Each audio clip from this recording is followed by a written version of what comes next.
Hey everybody, Dirili here. Thank you so much for joining me for another episode of Hakuouki Demon of the Fleeting Blossom. We are still following Saito Hajime's path, working on his second ending, and Saito is still not taking very good care of himself, taking on a lot of duties and all and neglecting his health. Right now we're still trying to convince him to take better care of himself, but he's not listening.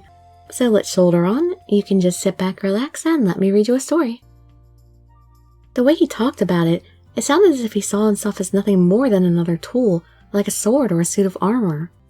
Besides, if I were to stop, then the Shinsengumi... What? Nothing. Does he think they're going to fall apart without him? He fell silent for a moment. He staggered, as if his balance were suddenly gone. Oh, Saito. Saito, what's wrong? You know what's wrong. I put out an arm to support him, but he scarcely seemed to notice. His lips had turned pale, and his breath was a painful rasp. Are you alright? Hold on. Just lie down, okay? I'll make your bed up. But he shook his head. No, I'm fine. If I give it a moment, it'll pass. He made to move away from me, but he barely had the energy to stand. Walking was out of the question. I wanted him to lie down and rest, even if it were only for a few moments, but it was clear he wasn't going to listen to me. Then suddenly, his hair was white, and he screamed in agony. Of course! This was happening to Saito because that part of him that was a fury was desperate for blood. Perhaps if I gave him some, the pain would stop. But what if it didn't help? What if he got worse? I still had some of the medicine, but I have to make him endure it, which probably means we're in for another bad ending here, so maybe the last ending is a good ending? I really don't know, though. One of these has to be a good ending. Well, we'll see what this first one is when we get to it. Saito, you're going to be alright. There was nothing else I could do, so I simply held him as tightly as I could. I hate seeing him like that. Even his breathing sounded painful, and his body was drenched in sweat. But perhaps more than any of that was how miserable and contorted his face had become. Saito, who never let any emotion slip through his mask, was showing this much agony. How much pain was he in? It'll be okay. Everything's going to be okay. I squeezed him tighter and prayed that my words wouldn't be proven lies. I know. Usually it's finished by now. He groaned in pain, and his breathing was labored, but he looked at me and attempted to nod. Was I really doing the right thing? Was watching him suffer really the best I could do? We had been in the Kaneko mansion in Nagarayama for nearly a week. All of the soldiers that had come with us spent most of their time out drilling. I wasn't exactly sure what that meant, but from Simpiso conversation, I picked up that it was likely training in both Western weapons and tactics. Since we'd come to Nagarayama, Kondo had grown even more depressed and taciturn, or at least so it had seemed to me. Sanen, on the other hand, he had been spending more and more time out of the mansion, and eventually I'd stopped seeing him around, even during the night. Everyone in the Shinsengumi was working their hardest to win the fight against the Imperial Army, but... would you like some tea, Saito? He was swamped with work as usual. Do you think you could take it to the chief instead? Can't I just make tea for both of you? I took Kondo some tea earlier. See? You shouldn't push yourself so hard all the time. Even just a little rest would help. I know it's hard, but if you think about it, it would probably make you more productive. Saito fell silent.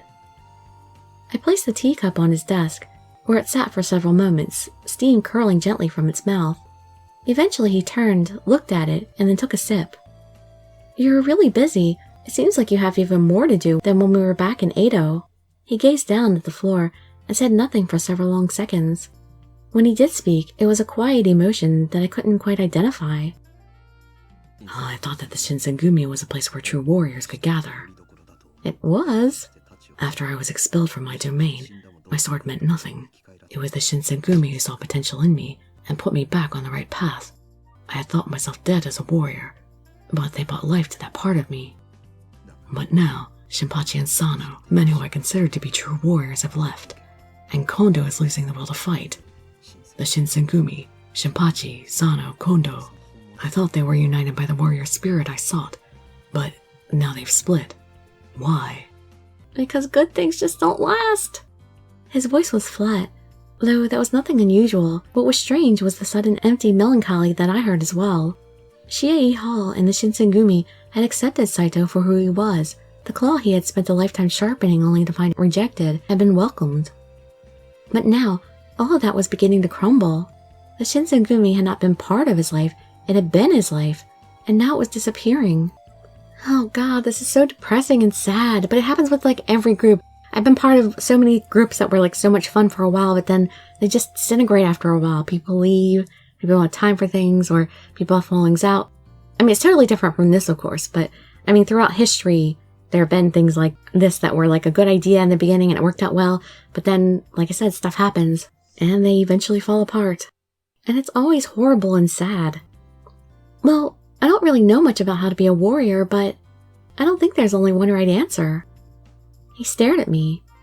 Nagakura found an answer to his question, and for him, that's the truth. Kondo is trying to find his own answers too. But both of their answers are right, just maybe not for each other. If two right answers don't match up, it doesn't mean one of them is wrong necessarily. But it might mean they have to go their own separate ways. I see. Then the true answer can only be found in oneself. He sighed. What was Saito's answer, I wondered? Would he stay to fight with the Shinsengumi alongside Kondo and Hijikata? Or would he choose to forego that companionship in favor of honing his skill with a blade? I looked hard at his face, but if he knew which path he meant to follow, there was no sign of it. Captain Saito, are you here? The quiet of Saito's quarters was shattered by Shimada's sudden arrival. What's wrong? We've been surrounded. You need to prepare to escape immediately. What? Surrounded by who? I don't know what domain they're from, but I heard that one of them tried to come onto the grounds, and one of our guys took a shot at him. Our man hit the bastard, but he just stood up like nothing had happened. So, Furies then. Saito frowned. Furies. Bring all our soldiers here, immediately. This is an emergency. Yes, sir.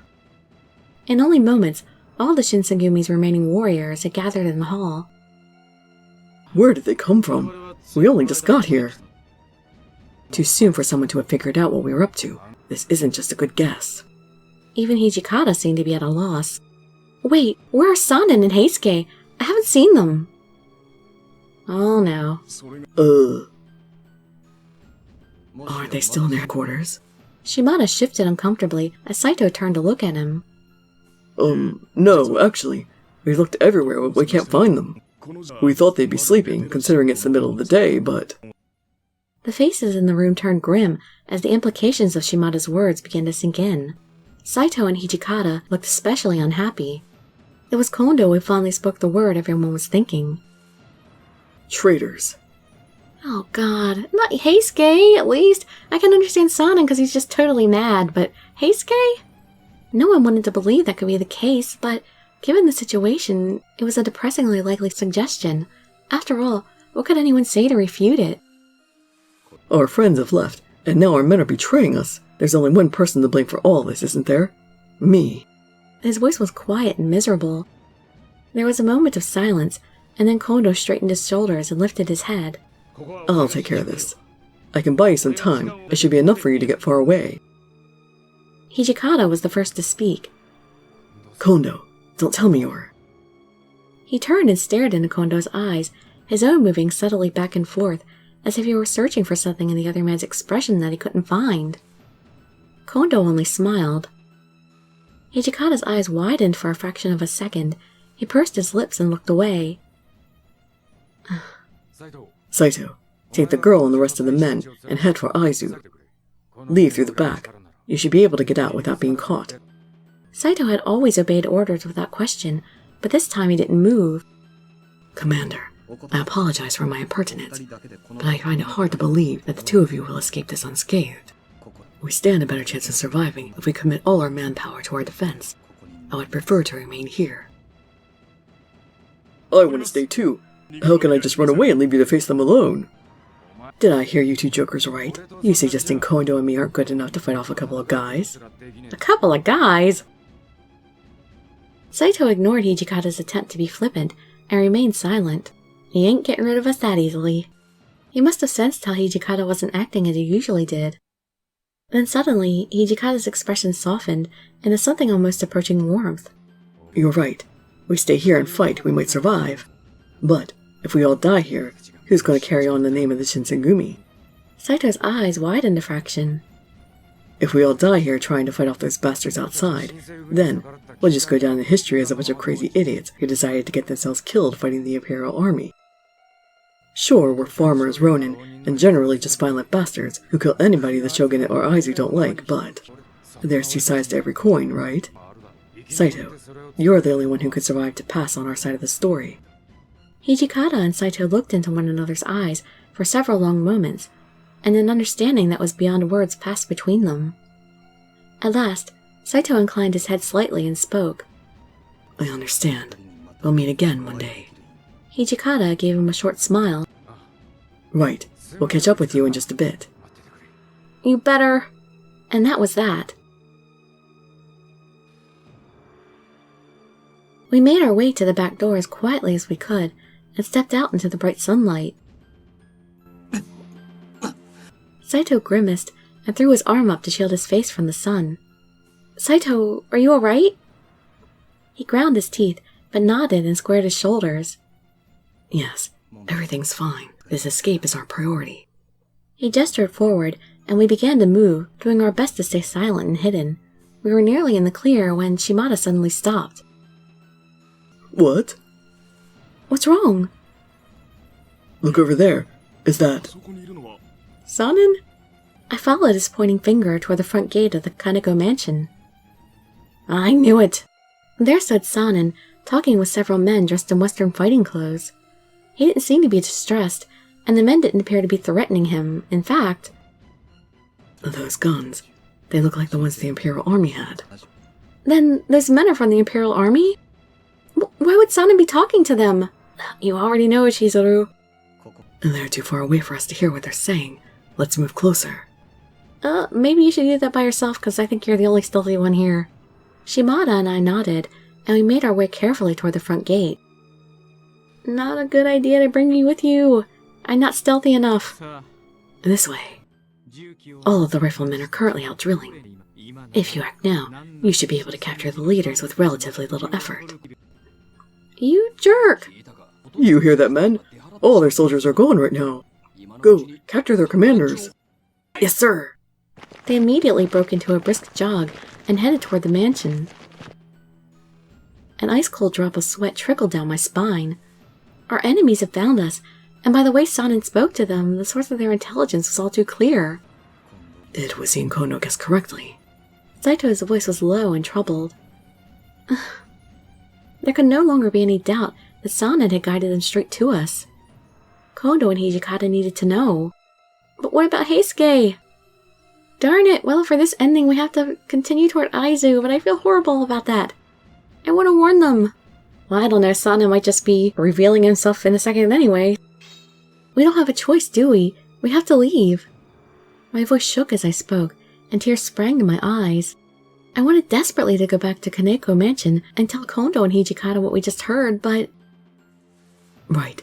We have our orders, and we were given them for a reason. I had no doubt that Saito and Shimada wanted to return even more than I did, but our duty was clear. Don't worry, those two won't die that easily.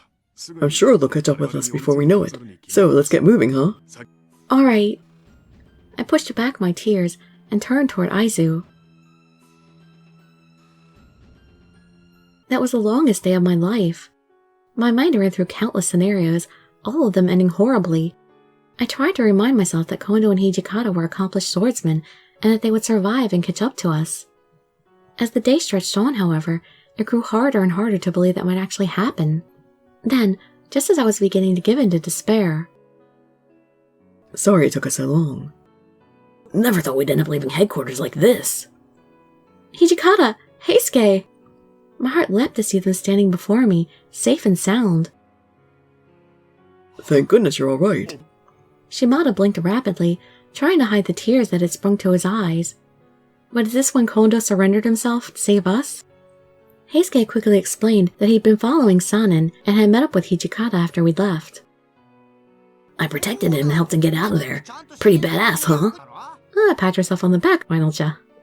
He grinned, but it was painfully clear that he was trying to lighten an exceedingly dark mood. Hijikata sighed. I didn't think Sanin was that far gone. After what we'd heard Sanin say as we left the mansion, it wasn't hard to guess what had happened. Hijikata looked more drained than I'd ever seen him. This is all my fault, isn't it? I knew he was killing people for their blood, but I just let it slide.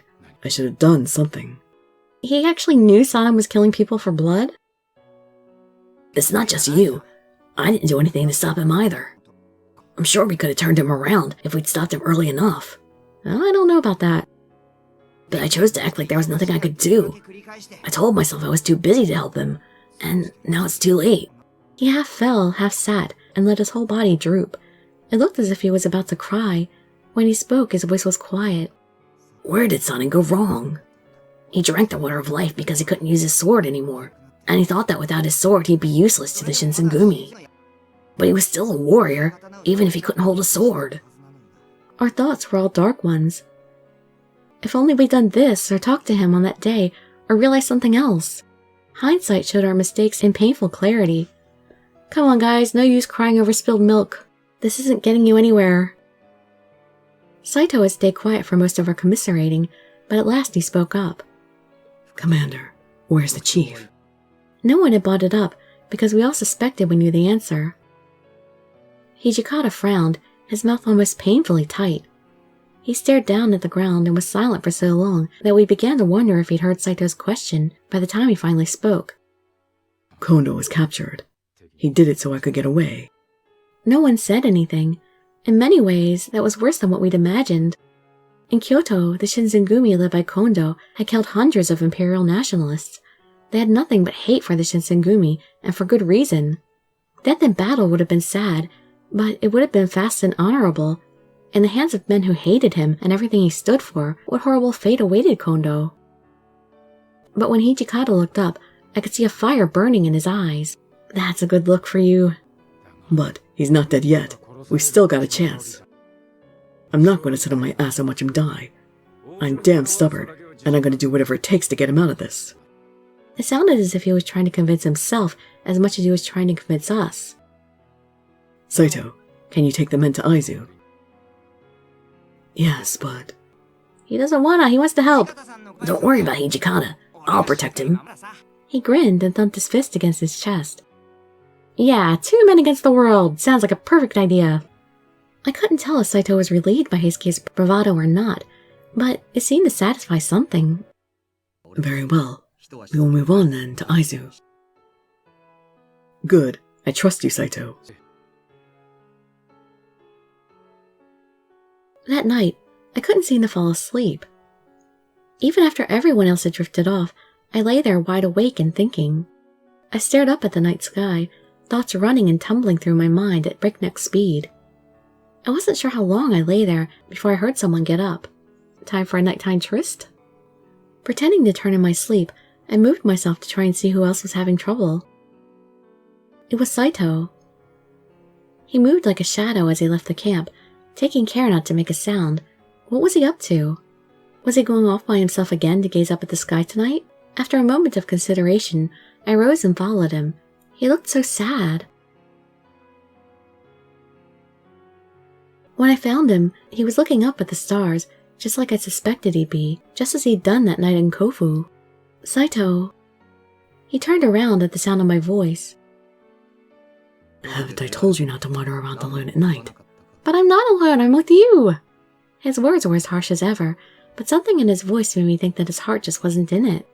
What had happened that afternoon seemed to have left him awfully depressed. Yes, I thought you'd probably say that. Is it okay if I come stand next to you? He said nothing, only turned back to the stars. With someone else, that might have been a dismissal, but from Saito, I knew that it was as close as I'd ever get to an invitation. I stepped out onto the grass and came to a stop next to him. We stood there for a while, the night silent save for the song of insects. Where did we go wrong? His voice was so faint, even the quiet chatter of the insects threatened to drown him out. What do you mean? Do you remember what Heisuke said today?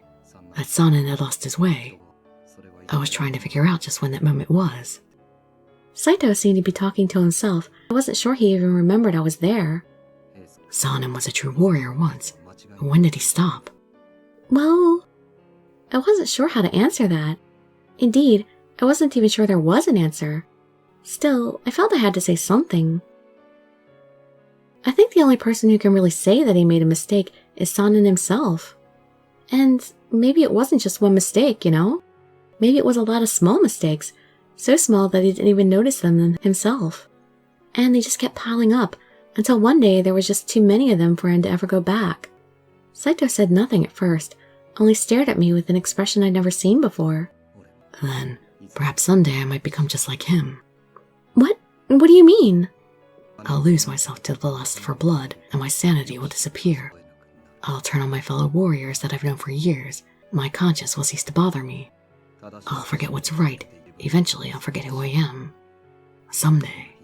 His voice was flat, indifferent. Even so, I could see that the thought pained him. Saito and Sanin had shared the life of a fury, and so what he had seen at Kaneko Mansion must have seemed like a window into his own dark future. I don't think you'll end up like him. Just because you both drank the water of life doesn't mean you both have to do the same things. Yeah, look at Heisuke, he's still loyal, as far as I know. Why do you think that? His eyes narrowed. Because you're strong. No matter what happens, I don't think you'll make the wrong decision. I smiled, but Saito met it with a frown. No, I'm not strong. If I was, then I would never have been forced to drink the water of life. I would have defeated that demon as a human. Oh, don't fool yourself. There's a big difference there. No, I don't mean that kind of strength. What do you mean then? His tone had grown harsh, and I felt my body recoil at his attack, but I pushed ahead. Tell me, Saito, why do you carry your sword on the right? Haven't I told you? I'm left-handed. And so are a lot of other people. But most of them still wear their sword on the left, don't they? You told me yourself. At every dojo you went to, they tried to fix your stance and make you draw with your right hand. Why didn't you ever let them? His eyebrows rose in surprise, and he looked at me for several long seconds before he answered. Because there was nothing to fix. If I strike from the right, I hit much harder. Drawing from the left limits my skill. You see, you're strong. What? You stood your ground, and you refused to give in. You knew what was right for you, and you kept at it no matter what anybody else said. I don't think there are very many people who can really do that. Someone who knows what's right the way you do doesn't lose their way, at least that's what I think. Saito looked at me very strangely, almost as if he'd never really seen me before. I wasn't sure if what I'd said meant something to him, or if he was just thinking about how much of a fool I was, but it was several seconds before he spoke. That's the first time anyone has said something like that to me. Then his eyes turned away from mine again and slid back up into the night sky. After all, it was a quiet night, and the stars were very beautiful. Chapter 8. August 1868.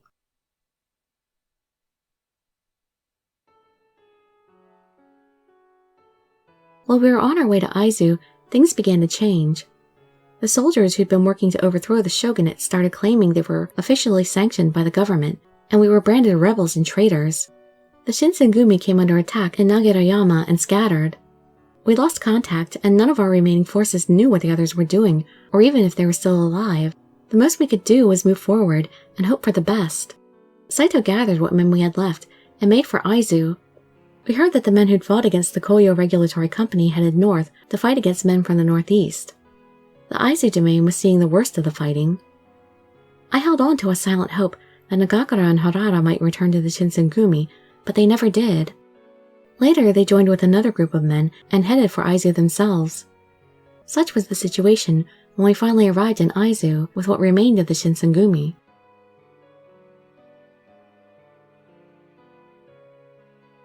The wind blowing down from the mountains was so cold, it was difficult to believe it was only July. Summer in Aizu was much less taxing than it had been in Edo or Kyoto. The songs of birds and the chirping of insects filled the air as we continued our march.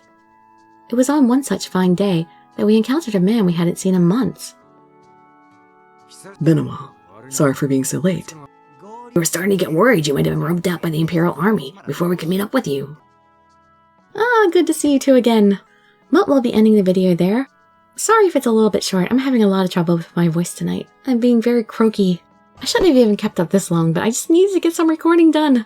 And I really want to see Saito's other endings. And, you know, I can't just read them by myself, because I have to read it for you guys and my sister. Alright, well, I hope to see you in my next video, or some of my other ones. And I'd be so grateful for any likes, comments, subscriptions, or shares with your friends to show some support. Thank you so much for joining me, and I wish you all health, happiness, and safety. Dirili signing out. Bye-bye, everybody.